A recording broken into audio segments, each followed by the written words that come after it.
7 अक्टूबर 2023 को हमास ने इजराइल पर हमला किया। इसके जवाब में इजराइल ने बड़ी कार्रवाई शुरू की जो आज तक जारी है। इस हमले के बाद इजराइल ने न केवल गाजा पर बड़ा सैन्य अभियान चलाया, बल्कि उसने लेबनान में हिजबुल्ला को खुली चेतावनी दी। यमन में हूती विद्रोहियों के ठिकानों को निशाना बनाया और अब उसकी निगाहें ईरान पर हैं। इजराइल के इन सैन्य अभियानों को लेकर कई सवाल भी उठते हैं कि क्या यह केवल राष्ट्रीय सुरक्षा का मामला है या इसके बहाने प्रधानमंत्री बेंजामिन नेतन्याहू ने एक बड़ी और दीर्घकालिक रणनीति को हवा दी है ग्रेटर इजराइल को। नमस्ते, मेरा नाम है शिव और आप देख रहे हैं TFI। इस वीडियो में हम समझने की कोशिश करेंगे कि ग्रेटर इजराइल का विचार आखिर क्या है। ग्रेटर इजराइल को लेकर इन दिनों कई मत चलते हैं। मौजूदा वक्त में ग्रेटर इजराइल के जिस विचार को लेकर सबसे अधिक चर्चा होती है उसमें मौजूदा इजराइल के साथ साथ फिलिस्तीन के हिस्सों को जोड़ा जाता है, जिसमें गाजा पट्टी और वेस्ट बैंक का इलाका शामिल है। सितंबर 2023 में संयुक्त राष्ट्र महासभा को संबोधित करते हुए इजराइल के प्रधानमंत्री बेंजामिन नेतन्याहू ने 1948 के इजराइल का एक नक्शा और नए मिडिल ईस्ट की एक परिकल्पना प्रस्तुत की थी। इसमें फिलिस्तीन को इजराइल का हिस्सा दिखाया गया था।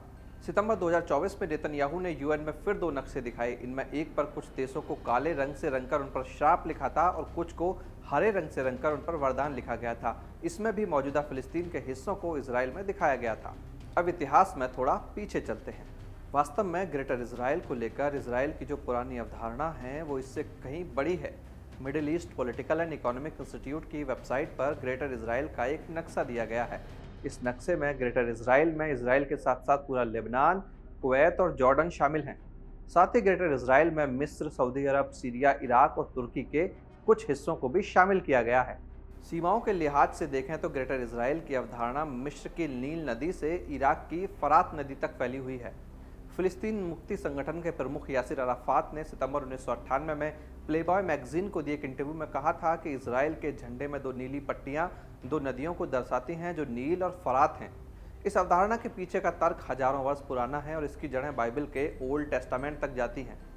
ओल्ड टेस्टामेंट बाइबल का सबसे पुराना हिस्सा है और इसके जेनेसिस भाग 15:18 में लिखा है, उस दिन भगवान ने अब्राम से एक वादा किया और कहा, मैं तुम्हारे वंशजों को यह ज़मीन देता हूं जो मिस्र की नदी से लेकर महान नदी यूफ्रेटीज़ तक फैली है। यहाँ जिस यूफ्रेटीज़ का जिक्र है वो ईरान की फरात नदी ही है। यह भी दावा किया जाता है कि इजराइल की संसद नेसेट के प्रवेश द्वार पर नील नदी से फरात नदी तक इजराइल के शासन से जुड़ा एक मैप उकेरा गया है। मिडिल ईस्ट फोरम के एक लेख में कहा गया है कि सीरिया के राष्ट्रपति हाफिज अल असद और उसके रक्षा मंत्री मुस्तफ़ा तल्लास जैसे नेताओं के साथ साथ ईरान के राष्ट्रपति ने भी दावा किया है कि फरात नदी से नील नदी तक इजराइल की भूमि है को नेसेट के प्रवेश द्वार पर उकेरा गया है। यहूदी राष्ट्रवाद यानी ज़ायोनिज़्म के संस्थापक थियोडर हर्जल ने भी यही दावा किया है।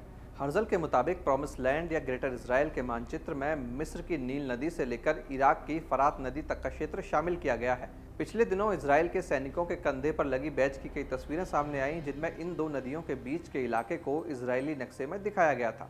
हालांकि इसे लेकर कुछ मतभेद ज़रूर हैं, जैसे कि जिस नदी की चर्चा ओल्ड टेस्टामेंट में की गई है वो नील नदी ही है या कोई और, इसे लेकर कई सवाल हैं।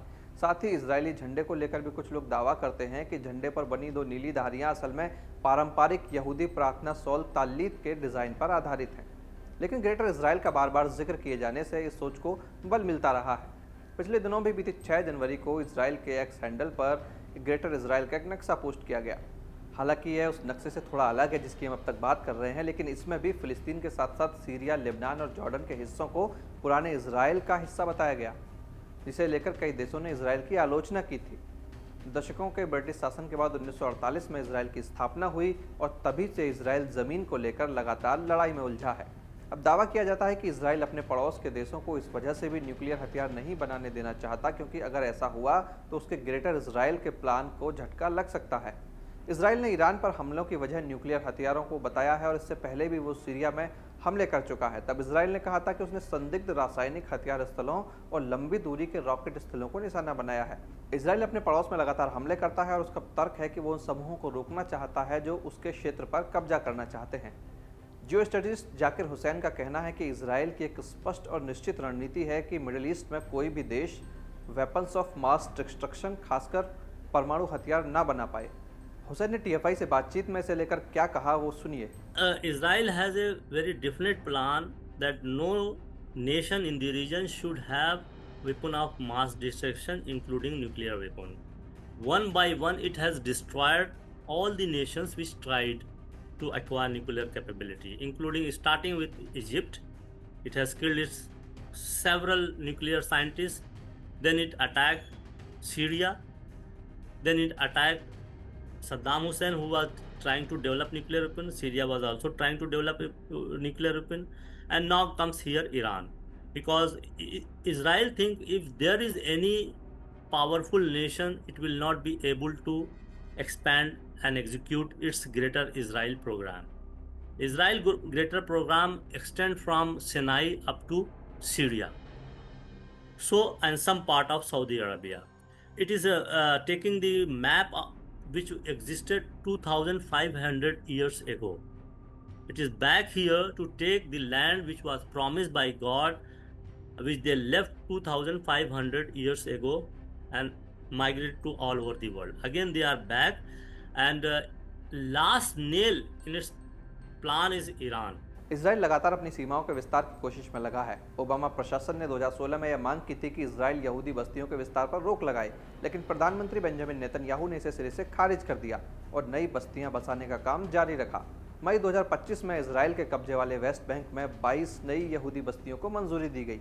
यह हाल के दशकों में सबसे बड़ा विस्तार है। अब कुछ विशेषज्ञ यह मान रहे हैं कि जब अमेरिकी राष्ट्रपति डोनाल्ड ट्रंप एक और मध्य पूर्व युद्ध में सेना भेजने की धमकी दे रहे हैं, तो नेतन्याहू इसे ग्रेटर इजराइल के सपने को पूरा करने का मौका मान रहे हैं।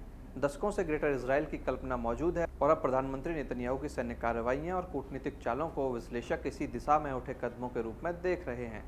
इसे और भी तमाम वीडियोस के लिए आप बने रहिए TFI के साथ।